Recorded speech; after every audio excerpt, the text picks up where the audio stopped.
Bonjour, mon nom est Marilyn Pellerin. Alors, bienvenue à cette première vidéo de 3 séries.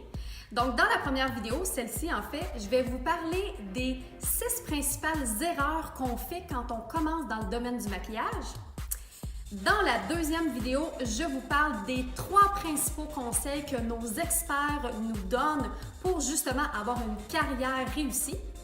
Et finalement, dans la troisième vidéo, je vous parle des 5 carrières importantes au top dans le domaine du maquillage.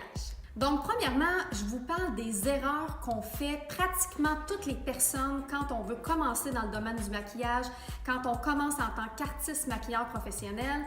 Peut-être que vous vous reconnaissez ou peut-être que, en fait, j'espère que mon expérience à moi et à nos experts de l'Académie, ça va pouvoir vous aider justement pour faire des choix éclairés.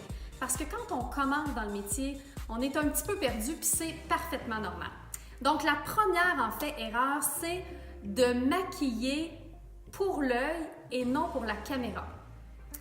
En fait, qu'est-ce que ça veut dire ça de maquiller pour l'œil? C'est de maquiller pour ce qu'on voit nous quand on maquille quelqu'un. Alors on maquille une personne et on va vérifier de par nos yeux plutôt que de regarder dans un miroir ou de regarder l'objectif de la caméra ou de la photo. Alors, vous savez qu'il y a énormément de théories et techniques qu'on va apprendre évidemment dans le programme, mais c'est super important de vérifier avec la lumière et les différents objectifs et de ne pas nécessairement se fier à notre œil à nous quand on voit la cliente pour le résultat final. Donc, la deuxième erreur qu'on fait quand on débute dans le métier d'artiste maquilleur, c'est que souvent, on veut trop corriger, on veut trop camoufler, on veut trop modifier le visage de nos clients. Et en fait, la première chose qu'on devrait faire, c'est de regarder les beaux traits de la personne qu'on doit maquiller et de vouloir en premier lieu les mettre en valeur. Donc oui, évidemment, on peut corriger des petites imperfections, mais notre but premier serait de mettre en lumière les exemples, si notre cliente elle a des beaux yeux, une belle couleur de yeux ou une belle forme de bouche, on devrait miser là-dessus plutôt que d'essayer de tout modifier. Troisième erreur, demander un prix ridicule. Alors oui, c'est difficile de mettre une valeur sur notre service, surtout quand on commence, quand on sort de l'école, de notre formation.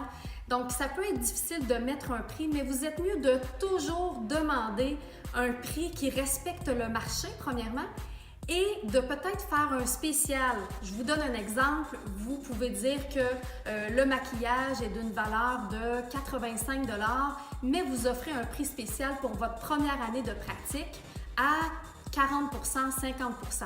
Donc, dès le départ, ça met une valeur à votre service et ça fait en sorte que dans les années qui vont suivre, vous allez pouvoir demander le prix réel sans nécessairement faire une grosse hausse de prix et par la suite, de peut-être perdre des clients qui s'attendaient à toujours payer le prix à la base. Quatrième erreur qu'on fait quand on commence dans le domaine, en fait, c'est de vouloir faire seulement qu'un maquillage. Donc souvent, quand on commence dans le domaine du maquillage, quand on fait notre formation, on tombe souvent en amour avec un maquillage en particulier. Soit on adore faire des maquillages de mariage ou d'événements ou de bal, soit on préfère faire des maquillages pour la télévision ou les shootings photos ou du maquillage plus de fantaisie artistique. Mais en fait, je vous suggère d'essayer de toucher un peu à tout. Premièrement, parce que peut-être que vous pouvez vous découvrir une réelle passion dans un autre domaine, dans une autre branche en fait du métier de maquilleur, mais également, vous allez pouvoir élargir vos compétences et aller chercher des contrats de façon beaucoup plus récurrente tout au long de l'année. Donc, dans la période des bals, des mariages, vous allez avoir des contrats de bal-mariage. Dans les périodes, exemple, estivales, vous allez pouvoir aller faire des maquillages peut-être artistiques, de fantaisie. Alors, ça vous permet de pouvoir avoir vraiment une carrière qui roule et fonctionne tout au long de l'année. Cinquième erreur, de faire exactement le maquillage que nos clientes demandent. Alors, les clientes ne savent pas c'est quoi notre métier, ne connaissent pas les techniques de maquillage. Alors souvent, les clientes vont arriver avec une inspiration, avec une photo et vont vous demander de faire ce maquillage-là. En tant que professionnel, vous devriez toujours adapter, c'est sûr de prendre en considération les goûts de votre cliente, de regarder, d'être à l'écoute, mais de toujours adapter le maquillage à la cliente, l'adapter selon son harmonie naturelle, l'adapter également selon sa morphologie. Finalement, sixième et dernière erreur, c'est de s'identifier à une compagnie comme étant notre propre image de marque. Quand on commence, souvent, on tombe en amour avec une compagnie, avec des produits et on va complètement s'approprier l'image de cette compagnie-là. On va s'identifier à elle, on va se présenter comme étant, exemple, une maquilleuse pour telle compagnie. Mais rappelez-vous que les choses vont changer au courant de votre carrière et vous devez toujours mettre votre nom, vous devez toujours mettre votre propre personnalité de l'avant-plan avant de mettre une autre compagnie de l'avant.